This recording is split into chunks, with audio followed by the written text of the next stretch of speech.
사랑하는 추업제교회 성도 여러분 반갑습니다. 김정빈 목사입니다. 오늘은 2024년 1월 19일 금요일 아침입니다. 오늘 이 한 날도 말씀으로 시작하시는 우리 성도님들 되기를 주의 이름으로 축원합니다. 잠시 기도하고 하나님 말씀 묵상 시작합니다. 하나님 아버지 감사합니다. 간밤에도 저희들을 지켜주시고 주님 품 안에서 평안히 잘 쉬게 하시고 또 이렇게 새날을 맞이하게 하시니 감사합니다. 오늘 이 한 날도 참으로 하나님의 뜻대로 살고 아버지의 말씀 앞에 순종하는 우리의 모든 삶이 될 수 있도록 축복하여 주시고 도와주시옵소서. 오늘 이 한 날도 말씀의 다스림과 지배받기를 원합니다. 내 뜻대로 사는 인생 되지 않게 하시고 오직 주의 뜻을 쫓아 살아가는 우리 조업제일의 모든 성도님들 유튜브 시청자들 될 수 있도록 축복하여 주옵소서. 이 시간도 성령 하나님께 의탁하옵고 우리를 죄에서 구원하신 예수님 이름으로 간절히 기도하옵나이다. 아멘. 사랑하는 성도 여러분 잘 주무셨지요? 자, 오늘 바로 말씀 묵상 시작하도록 하겠습니다. 오늘 함께 우리 말씀 묵상하실 본문은 사무엘상 23장 24절에서 29절 끝절까지 되겠습니다. 제가 먼저 하나님 말씀 읽어드리겠습니다. 이 말씀은 하나님 말씀입니다. 그들이 일어나 사울보다 먼저 시브로 가니라. 다윗과 그의 사람들이 광야 남쪽 마온 광야 아라바에 있더니 사울과 그의 사람들이 찾으러 온 것을 어떤 사람이 다윗에게 아뢰매 이에 다윗이 바위로 내려가 마온 황무지에 있더니 사울이 듣고 마온 황무지로 다윗을 따라가서는 사울이 산 이쪽으로 가매 다윗과 그의 사람들은 산초 쪽으로 가며 다윗이 사울을 두려워하여 급히 피하려 하였으니 이는 사울과 그의 사람들이 다윗과 그의 사람들을 에워싸고 잡으려 함이었더라. 전령이 사울에게 와서 이르되 급히 오소서 블레셋 사람들이 땅을 침노하나이다. 이에 사울이 다윗이 쫓기를 그치고 돌아와 블레셋 사람들을 치러 갔으므로 그곳을 셀렛 하마드 곳이라 칭하니라. 다윗이 거기서 올라가서 엔게디 요새에 머무니라. 아멘. 예, 사랑하는 성도 여러분, 어제 이어서 함께 말씀 묵상 하겠습니다. 정말 사울이 집요하게 다윗을 죽이려고 포기하지 않고 이렇게 따라가는 모습들을 지난 시간에 봤지요. 그러면서 정말로 이 10사람들이 바로 사울에게 다윗을 밀고 가고 정말로 다윗에게 잡혀가는 게 마땅하다고 말을 했었지요. 그러면서 정말 사울이 그들에게 또 복을 베푸는, 복을 이렇게 선포하는 장면도 있었지요. 자, 그러면서 정말로 이 사울이 얼마나 집요한지 보세요. 그가 이 땅에 있으면 유다 몇천 명 중에서라도 그를 찾아내리라 하더라. 이러시겠잖아요. 그러니까 얼마나 사울의 의지가 대단한지 저 다윗 한 사람을 죽이려는 그 마음이 큰지를 우리는 이런 표현 통해서 알 수 있는 것이죠. 자, 그러면서 이제 오늘 24절 시작되는데 그들이 일어나 바로 다윗과 이 다윗의 그 일행들을 말하는 거죠. 그들이 일어나 사울보다 먼저 십으로 갔다고 합니다. 십 땅으로 십 광야로 갔다는 말씀이죠. 가니라 다윗과 그의 사람들이 광야 남쪽 마온 광야 아라바에 있었다는 것이죠. 위치가 광야 남쪽에 있는 아라바 땅에 있었다는 것이죠. 그러면서 25절에 사울과 그의 사람들이 찾으러 온 것을 어떤 사람이 다윗에게 아뢰매. 여러분 가만히 보면 재밌지요. 서로가 서로에게 밀정들이 다 있는 것입니다. 사울에게도 다윗의 동정을 알려주는 사람이 있었고 또 반대로 사울의 동정을 다윗에게 알려주는 이런 존재들도 있었다는 것이지요. 그래서 어떤 사람이 누군지는 이름은 안 나오지만 어떤 사람이 다윗에게 알려줬다는 거죠. 그래서 이에 다윗이 바위로 내려가 마온 황무지에 있더니 이게 또 위치를 이동하는 거죠. 정보를 듣고는 마온 황무지에 있었어요. 그러면서 그 다음에 사울이 듣고 마온 황무지로 다윗을 따라갔다는 거죠. 또 누가 알려줬겠죠. 그래서 서로가 좀 쫓고 쫓기는 어떤 그런 상황이라고 생각하면 되겠습니다. 또 사울이 듣고 마온 황무지로 다윗을 따라가서는 그러면서 사울이 산 이쪽으로 산을 사이에 두고 사울이 이쪽으로 가며 다윗과 그의 사람들은 산 저쪽으로 가며 뭐라고 할까 영화에서 보면 막 추격전 같은 거 있죠. 그렇게 생각합니다. 산을 두고 이렇게 도니까 다윗도 이렇게 도망가는 거죠. 피해야 되니까. 그래서 다윗이 사울을 두려워하여 급히 피하려 하였으니 이런 표현이 나옵니다. 다윗이 사울을 뭐 했다 그래요? 두렵죠. 인간적으로 두려워하여 급히 피하려 하였으니 이런 표현 나옵니다. 그래서 여러분, 사람이 아무리 신앙이 좋고 성령 충만해도 우리 안에 있는 두려움은 어쩔 수 없는 문제인가 봅니다. 그래서 우리가 두려움이 없는 사람은 아예 없지요. 다만 어떤 차이가 있느냐, 그 두려움을 누가 오래 느끼고 덜 느끼느냐. 잠시 두려움을 느끼지만 금방 내쫓는 사람이 있는 반면에 어떤 사람은 늘 그 두려움 속에 사는 이런 어떤 차이가 있다고 보면 됩니다. 천하의 다윗도요, 성경에 보면 계속 심히 두려워하여 또 두려워하여 이런 표현이 나오잖아요. 그 말은 우리와 똑같은 사람일 뿐이라는 겁니다. 다윗이 위대한 하나님의 사람이고 또 마음에 합한 사람이라고 칭찬도 듣지만 그 다윗도 연약한 사람이고 우리와 똑같은 두려울 상황에 접하면 두려움을 느꼈던 사람이 다윗이라는 것입니다. 그러나 결정적 차이점은 무엇입니까? 바로 그런 두려움 속에 얼마나 오래 지속하느냐, 금방 떨쳐내느냐, 이 차이가 있었던 거죠. 다윗은 두려움을 느꼈지만 금방금방 그것을 이겨내고 극복하고 하나님이 나와 함께하고 또 그럴 때마다 더욱더 주를 의지함으로 두려움을 내쫓았던 인물이 다윗이라고 할 수 있겠습니다. 사랑하는 성도 여러분, 정말 우리가 세상 살아가면서 물질에 대한 두려움 있을 수 있죠. 그리고 건강에 대한 두려움이 제일 크겠죠. 특별히 우리 교회는 보니까 고령 나이들이 다 고령 아닙니까? 그러니까 다른 그 어떤 두려움보다 이 건강에 대한 두려움이 제일 큰 것 같습니다. 그래서 조금만 아프고 조금만 몸에 이상 신호가 오면요, 그것에 대해서 두려운 거죠. 왜? 나이가 많기 때문에 이제 어떤 질병이 또 찾아왔나? 왜 내 몸이 안 아픈 데가 아프지? 하면서 그 질병에 대한 두려움들이 참 많이 있다는 것을 제가 목회하면서 많이 느끼고 있습니다. 근데 그 질병에 대한 두려움도 얼마든지 우리가 기도함으로 또 주 안에서 평화를 누림으로 극복할 수 있는 문제라는 것입니다. 그러나 믿음이 약한 사람일수록 더더욱 그 질병에 대한 두려움이 강하게 느끼고 또 한 번 느끼면 오랫도록 지속한다는 게 문제입니다. 그래서 우리가 정말 고령일 때 더 하나님 앞에 예배하고 더 자주 주의 전에 와서 기도하고 찬양하고 하면서 끊임없이 그 두려움의 문제와 싸워서 이겨내는 수밖에 없다는 것입니다. 그러나 너무 힘들다고 집에 있거나 예배를 멀리하고 기도를 소홀히 하면 그런 어떤 두려움 속에 더 오래 잡혀 산다는 겁니다. 두려움이 있으니까 얼마나 마음이 힘듭니까? 어둡습니까? 밝지 않겠지요. 그래서 예수 잘 믿는 우리 어르신들은 정말로 두려움을 내쫓기 때문에 그 얼굴도 늘 밝고 평안할 줄로 믿습니다. 오늘도 이 한 날도 정말 두려움의 문제를 이기는 여러분 되시기를 주의 이름으로 축원드리겠습니다.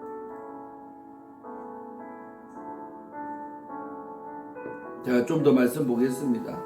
그래서 다윗이 그 사울을 두려워하여 급히 피하려 하였으니 이는 사울과 그의 사람들이 다윗과 그의 사람들을 에워싸고 잡으려 함이었더라. 그러니까 조금만 늦으면 금방 사울에게 잡혀버릴 수밖에 없는 어떤 그런 형국이라 할 수 있죠. 아주 다급하고 비급한 상황이 되겠습니다. 그런데 이제 이 상황에서 어떻게 또 이 위기를 하나님께서 모면하게 하느냐. 자, 하나님의 방법은 이렇게 신통방통하는 것입니다. 자, 뭐라 합니까? 전령이 왕궁에서 보낸 그 전령이 급하게 사울에게 찾아왔어요. 사울에게 와서 이르되 급히 오소서. 돌아와 있는 컴백에는 급히 오소서. 왜냐? 블레셋 사람들이 땅을 치는 건 한마디로 저 국경을 넘으며 블레셋이라는 족속가 있지 않습니까? 그 블레셋이 이스라엘 땅으로 또 쳐들어왔다. 하필 이때에 다윗을 조금만 노력하면 잡을 수 있는 이때에 누가 쳐들어 외적인 블레셋 족속이 쳐들어왔다는 이 전령을, 이 소식을 가지고 온 전령이 왔다는 것이죠. 그래서 28절에 이에 사울이 다윗 뒤쪽 길을 그만뒀다는 거죠. 그렇죠. 다윗 한 사람 정말로 찾아다니는 것보다 더 급한 일은 나라가 또는 외적에 의해서 침략당하는 일이 더 크잖아요. 그래서 이때까지만 해도 사울이 왕으로서의 어떤 사명감이 더 컸던 것 같습니다. 자, 근데 개인적인 원수를 갚는 일도 중하지만 그러나 더 큰 일을 만났을 때 더 그 큰 일을 위해 가는 어떤 그런 사울의 모습을 우리는 발견하는 것이죠. 그래서 사울 뒤쪽 길을 그치고 돌아와 블레셋 사람들을 치러 갔다는 것입니다. 그래서 급하게 사람 몸이 하나밖에 없으니까 그 블레셋에 또 대항하러 싸우러 가서 사울이 포위를 풀고 도망갔다는 것. 도망보다도 이제 그쪽으로 간 것이죠. 치러 갔으므로 자 그러면서 그곳을 셀렛 하마누곳이라고 이 장소를 셀렛 하마누곳이라고 칭했다는 것입니다. 주소에 보니까 원어에 셀라 하마누곳이란 뜻이 뭐냐? 바로 분리하는 바이다 하는 거죠. 분리시켰다. 그러니까 다윗과 사울을 서로 떼냈다. 분리시켰다는 그 바위의 뜻인 셀렛 하마누곳이라고 이 땅 이름을 딱 명령을 내렸다는 것이죠. 그래서 또다시 한번 이 다윗이 위기를 넘어가는 장면을 봅니다. 그래서 29절에 다윗이 거기서 올라가서 옮겨가죠. 엔게디 요새에 이르니라 다른 장소로 갔다는 것입니다. 여러분 하나님께서 이렇게 다윗을 도와주는 방법도 참 여러 가지인데 이렇게 다른 어떤 상황이 생기게 만듦으로 이 상황에서 딱 전환되도록 모면할 수 있도록 도와주는 것입니다. 오늘날도 마찬가지죠. 하나님께서 우리를 어떤 안 좋은 상황에서 우리를 건져내는 방법 중에 한 가지가 뭐요? 나를 뭐 힘들게 하는 사람이 있다고 할 때 그들에게 다른 일이 생기게 하는 거예요. 그러면서 나에 대해서 괴롭히고 나에 대해서 힘들게 했던 것이 풀어지도록. 이해됩니까? 정말 그런 일들이 종종 많이 있습니다.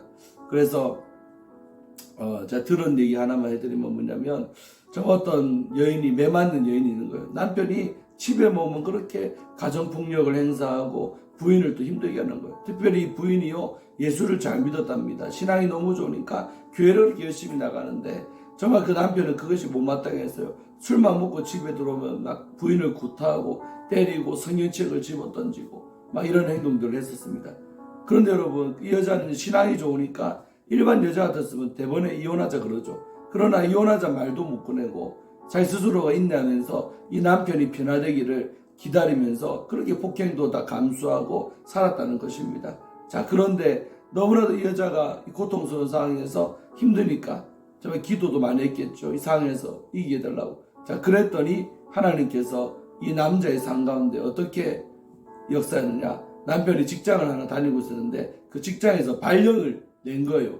어디로요? 타 지방으로. 그렇게 해서 날마다 집에 들어오던 이 남편이 이제는 간혹 어쩌다가 한 번씩 들어오는 그렇게 삶의 패턴이 바뀌게 된 거죠. 자 그러니까 날마다 집에 들어오면 또 이 여자를 구타를 하고 폭행을 했는데 이제는 날마다 집에 들어올 수 없는 타지방에 있으니까 날마다 퇴근해도 집에 올 수가 없는 겁니다. 그렇게 해서 숨통이 튀어지고 좀 더 이렇게 그런 완화됐던 것이죠. 그러면서 몸도 회복되고 마음도 많이 회복되고 그렇게 해서 신앙생활 더 열심히 해서 몇 년 있다가는 결국 그 남편도 완전히 이렇게 변화되었던 일을 봅니다. 하나님은 이런 분이시죠. 우리가 어떤 고통을 받는 이런 상황 속에서 이렇게 또 상황 변화, 환경을 변화시킴으로 이런 어려운 상황에서 벗어나게 하는 그런 경험들을 하게 하시는 거죠. 저도 주의 종으로서 그런 경험들이 있습니다. 그래서 하나님은 이런 경우도 볼 때 블레셋 족속이 쳐들어오게 만든 분이 누구라 생각합니까? 바로 하나님이죠. 다윗을 사랑하니까 다윗이 이런 생명의 위기에 빠져 있을 때 블레셋을 움직여서 사울이 더 이상 다윗을 뒤쫓아오지 못하도록 만들어버린 거죠. 이런 거 볼 때 정말 우리 환경의 주관자가 바로 우리 하나님이시라는 사실을 우리는 명심해야 됩니다. 그래서 기도도 해야 돼요. 하나님 나를 둘러싸고 있는 모든 환경들이 변화되게 해주세요. 나를 둘러싸고 있는 이 모든 여건들이 변화되게 해달라고 우리는 기도하면 하나님께서는 모든 환경과 상황의 주관자가 우리 하나님이시기 때문에 이런 안 좋은 상황들을 타개할 수 있도록 또 벗어나게 또 하실 수 있는 하나님이시라는 사실을 꼭 기억하셔서 그런 기도도 하시기를 바랍니다. 하나님 나를 사랑하시면 그 애매하고 어려운 상황 속에서 벗어나도록 주님께서 상황을 딱 만들어버리는 것입니다. 할렐루야. 하나님의 사람들에게는 이런 어떤 상황 변화도 하나님께서 주셔서 어려움도 늘 이기게 하시고 승리하게 하시는 줄로 믿습니다. 승리하시기를 바랍니다. 오늘 하루도 저를 주 안에서 승리하시고 정말 아버지의 말씀대로 살아가서 승리하는 여러분 되시기를 바랍니다. 오늘은 금요일입니다. 이제 한 주의 마지막 날 금요일, 또 내일은 토요일입니다. 오늘 저는 어디에 있느냐? 저 경주에 있습니다. 경주에 우리 켄싱턴 리조트라고 정말 좋은 곳에서 또 가족들과 함께 쉬고 있습니다. 자, 이번 주는 하나님의 은혜로 이렇게 아산도 가고 또 경주도 와서 이렇게 내일까지 있다가 이제 가게 되는데 잘 쉬다가 가족과 함께 가고 다음 주에 우리 아이들이 이제 개학합니다. 그래서 그 개학 전에 마지막 시간이 이번 주라서 이 가족들을 위해서 또 시간도 내고 썼습니다. 그리고 또 이렇게 좋은 장소로 이용할 수 있도록 배려해 주신 우리 장로님 감사하고 정말 이렇게 더 열심히 주의 종이 목회할 수 있도록 여러 가지 가족들을 또 돌볼 수 있는 시간과 또 좋은 여건들을 주셔서 오늘 감사합니다. 자, 기도하고 우리 마치고 내일 아침에 또 뵙도록 하겠습니다. 하나님 아버지 감사합니다. 오늘 이 한 날도 주 안에서 승리하게 하시고 사랑하는 우리 조업자의 교회 성도님들 우리 안에 있는 모든 두려움을 다 이겨내게 하시고 정말로 우리의 상황까지도 환경까지도 변화시키는 우리 하나님 계시기에 얼마나 감사한지요. 하나님은 때로 우리를 너무 사랑하셔서 내가 당하고 있는 모든 상황까지도 그분께서 다 조성하시고 또 바꿔 전환시킬 수도 있는 분이 하나님이심을 믿습니다. 우리 성도님들도 어려운 상황 속에 있을 때 정말 내가 이겨내기 힘든 어떤 위급한 상황 속에 있을 때 그 모든 환경까지도 우리 주님 손에 있사오니 아버지 앞에 예배하고 기도하면 하나님께서 모든 상황들을 변화시킬 수 있음을 믿습니다. 오늘 이 한 날도 어려움에 처한 우리 성도님 있습니까? 난감한 상황 속에 처한 성도님 있습니까? 아버지 앞에 기도할 때 하나님께서 그 모든 어려움을 이기고 승리할 수 있도록 모든 것을 변화시킬 줄로 믿사오니 역사하여 주시옵소서. 주의 종도 또 이 좋은 곳에서 또 편히 쉬면서 또 가족과 함께 놀아도 주고 돌보면서 또 충전할 수 있는 복된 시간을 주심을 감사합니다. 잘 쉬다가 복귀할 수 있도록 도와주시옵소서. 두고 우리 교회 우리 성도님들 아무런 일 없도록 하나님께서 지켜주시고 보호하여 주시옵소서. 오늘 한 달의 삶도 주께 의탁하옵고 우리를 죄에서 구원하신 예수님 이름으로 간절히 기도하옵나이다. 아멘. 사랑하는 성도 여러분 오늘도 승리하시고 내일 아침에 뵙도록 하겠습니다. 샬롬.